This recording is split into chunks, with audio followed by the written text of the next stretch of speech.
Demon Slayer সিরিজের season 4 এর প্রথম এপিসোডে দেখেছিলাম ওবিয়াশিকির মেসেঞ্জার কাক তামায়োকে ডেমন স্লেয়ার কর্পের হেডকোয়ার্টারে যেতে ইনভাইট করে, যাতে ডেমন স্লেয়ার এবং তামায়ো মিলে মাইকেল জ্যাকসন মানে মুজানকে হারাতে পারে, যেটা শুনে তামায়ো অনেক বেশি শক ছিল। আর এখন হাসিরা ট্রেনিং আর্কের দ্বিতীয় এপিসোডের শুরুতে আমাদের ইউশিরোকে দেখানো হয়। ইউশিরো বুঝতে পেরে যায় যে তামায়ো এখন বিপদে আছে, এই জন্য সে তাড়াহুড়ো করে তামায়োর কাছে যেতে থাকে। কিন্তু তার আগেই কাকটি তামায়োকে এটা বলে সেখান থেকে চলে যায় যে এইভাবে রাতের সময়ে জানালা খুলে রাখা বিপজ্জনক। আর যখন ইউশিরো তাড়াহুড়ো করে সেখানে আসে, কাকটি অলরেডি সেখান থেকে চলে গেছে। আর আমরা দেখতে পাই যে কাকের কথা মতো তামায়ো জানালা বন্ধ করে দেয়। তখন ইউশিরো তামায়োকে বলে, চলেন আমাদের তাড়াতাড়ি এই বাড়ি ছেড়ে চলে যেতে হবে। কিন্তু তামায়ো বলে এবার একটু আলাদা হবে অন্য সময়ের চেয়ে, কারণ তারা এবার ওবিয়াশিকির ম্যানশনে যাবে, ডেমন স্লেয়ার কর্পের হেডকোয়ার্টারে যাবে। এই জন্য তামায়ো ইউশিরোর কাছে সাহায্য চায়। এরপরে সিন শিফট হয়ে তানজিরোকে দেখানো হয়। আসলে প্রথম এপিসোডে আমরা দেখেছিলাম ওর কাছে একটা কাক চিঠি নিয়ে এসেছিল। আসলে এই চিঠিটা গিয়োর ছিল না, এটা ওবিয়াশিকি নিজে পাঠিয়েছে, যেখানে ওবিয়াশিকি প্রথমে তানজিরোর শরীরের কন্ডিশনের কথা জানতে চায়, এরপর নিজের শারীরিক কন্ডিশনের কথা বলে যে সে এখন আর হাঁটা চলা করতে পারে না তার ফ্যামিলির কার্সের কারণে।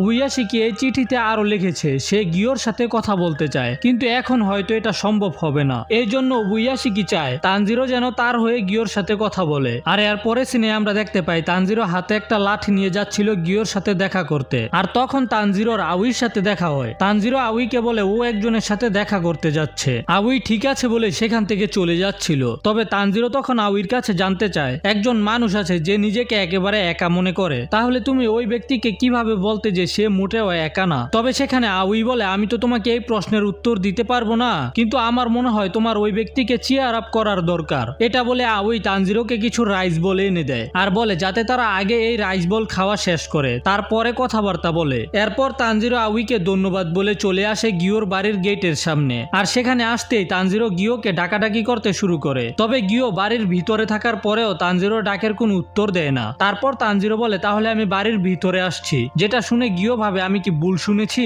তানজিরো হয়তো বলেছে আমি চলে যাচ্ছি। কিন্তু তখনই তানজিরো দরজা খুলে বাড়ির ভিতরে ঢুকে যায়। এখানে আসার পরে তানজিরো গিয়োকে বলে, আমি সবকিছু শর্টকাটে বলছি, বাকিরা সবাই ট্রেনিং করছে আর আমিও এক সপ্তাহের মধ্যে আবার কাজে ফিরে আসবো। এই জন্য তানজিরো চায় যেন গিয়ো তানজিরোকে ট্রেনিং করায়, কিন্তু গিয়ো সরাসরি নিষেধ করে দেয়। এতে তানজিরো গিয়োকে জিজ্ঞাসা করে, কেন তুমি কি আমার উপরে রেগে আছো? তখন গিয়ো বলে, আমি রেগে আছি কারণ তুমি ওয়াটার ব্রিদিং কে ঠিকভাবে শিখোনি, তোমার একজন ওয়াটার হাসিরা হওয়ার কথা ছিল। এতে তানজিরো গিয়োকে দুঃখিত বলে আর বলে, আমি এই সম্পর্কে মিস্টার উরুকোডাকির সাথে কথা বলেছি। তবে তখন গিয়ো বলে, এখন এইগুলো কোনো ম্যাটার করে না, কারণ এই মুহূর্তে ওয়াটার হাসিরা অনুপস্থিত আছে, এই জন্য একজনকে না একজনকে তো ওয়াটার হাসিরা হতে হবে। যেটা শুনে তানজিরো কিছুই বুঝতে পারে না, কারণ ওয়াটার হাসিরা তো তার সামনেই আছে, তাহলে অ্যাবসেন্ট কিভাবে? এতে গিয়ো বলে, আমি ওয়াটার হাসিরা না। এটা বলে গিয়ো সেখান থেকে চলে যায় আর তানজিরোকেও চলে যেতে বলে। যাওয়ার সময় তানজিরো গিয়োর দরজার সামনে রাইস বলের পুটলিটা রেখে চলে যায়। কিন্তু তার পরের দিন সকালে গিয়ো দেখতে পায় তানজিরো সেখানেই ঘুমিয়েছিল। আর তানজিরো দেখতে পায় যে গিয়োর হাতে রাইস বলের পুটলির কাপড়টা ছিল, তার মানে গিয়ো সেগুলো খেয়ে নিয়েছে। তবে তানজিরোকে এখানে দেখে গিয়ো আবারও ফিরে যেতে থাকে। তখন তানজিরো ও গিয়োকে ফলো করতে শুরু করে আর বলতে থাকে, গিয়ো সা তুমি কোথায় যাচ্ছ?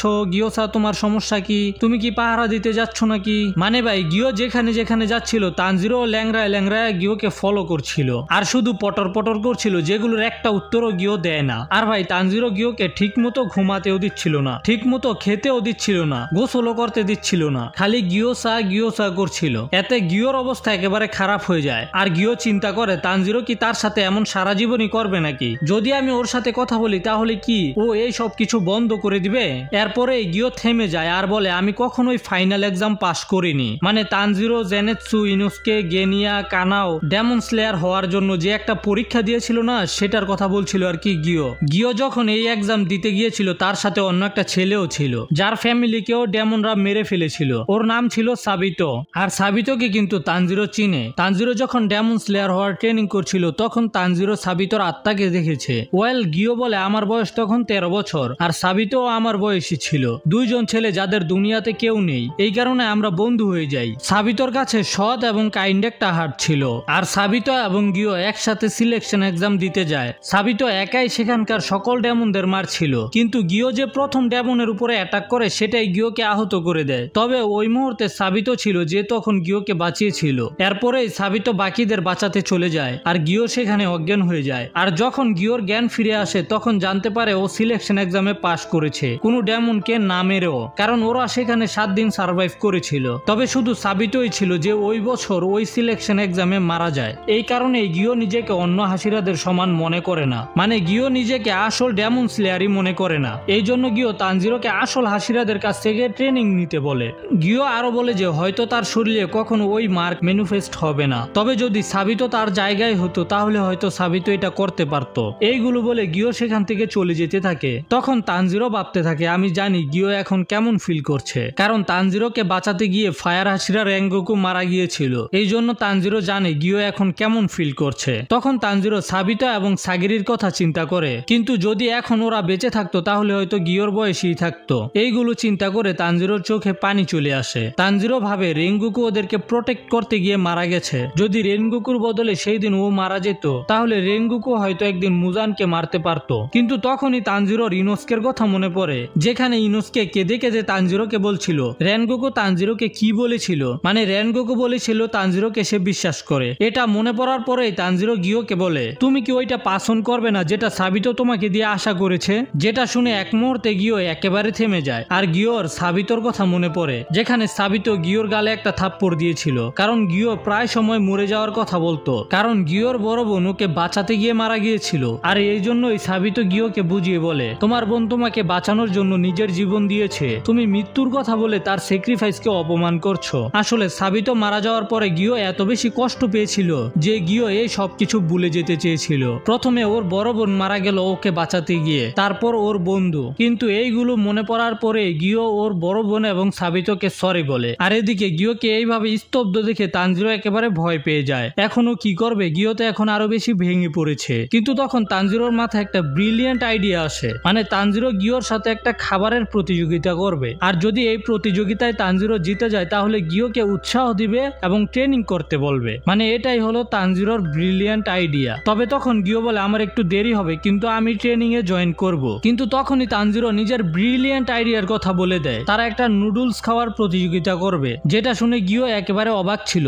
আসলেই ভাই তানজিরো এখনই সিরিয়াস কথা বলছিল, আর এখন খাবারের কথা কোথায় থেকে আসলো। এরপরে আমাদের দেখানো হয় তানজিরো এবং গিও একসাথে বসে নুডলস খাচ্ছিল। তখন গিও জিজ্ঞাসা করে আমি ট্রেনিং এর মধ্যে শিনুবুর কোনো উল্লেখ দেখিনি, আর এখন শিনুবু তোমাদেরকে কি শিখাচ্ছে। এতে তানজিরো বলে আমিও তার সাথে অনেক দিন যাবত কোনো কথা বলিনি। এরপরেই আমাদেরকে শিনুবুকে দেখানো হয়, যেখানে শিনুবু কোনো কারণে অনেক রেগে ছিল আর নিজের রাগ কন্ট্রোল করার চেষ্টা করছিল, কিন্তু কোনোভাবেই কন্ট্রোল করতে পারছিল না। তখন সেখানে কানাও আসে, কারণ কানাও এখন উইন্ড হাসিরার কাছে ট্রেনিং নিতে যাবে। আর কানাও শিনুবুকে জিজ্ঞাসা করে শিনুবু কি ওদেরকে স্টোন হাসিরার পরে ট্রেনিং করাবে। তবে শিনুবু বলে আমি হাসিরা ট্রেনিং এ অংশ নিতে পারবো না। যেটা শুনে কানাও অবাক হয়ে যায়। তখন শিনুবু কানাওকে নিজের কাছে ডাকে, আর কানাও লজ্জা পেয়ে পেয়ে বলে আমি তো আপনার সাথে আরো ট্রেনিং করতে চাই। যেটা শুনে শিনুবু অনেক খুশি ছিল, কারণ এখন ধীরে ধীরে কানাওয়ের ইমোশন এবং ফিলিং বের হয়ে আসছিল। এতদিন তো শুধু একটা রোবটের মতো ছিল। আর শিনুবুর মতে এটাই সঠিক সময় ছিল কানাওকে বলার জন্য ওই ডেমন সম্পর্কে যে শিনুবুর বড় বোনকে মেরেছে।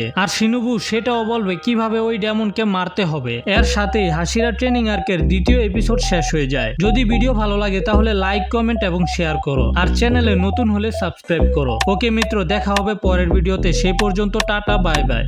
আরে রোমান, কোথায় তুই? গোজো যে ফিরে আসছে, কিন্তু ভাঙা কিটক্যাট কিভাবে জোড়া লাগলো, মানে গোজো জীবিত হলো কিভাবে, এই সম্পর্কে একটা ভিডিও বানাতে হবে তো।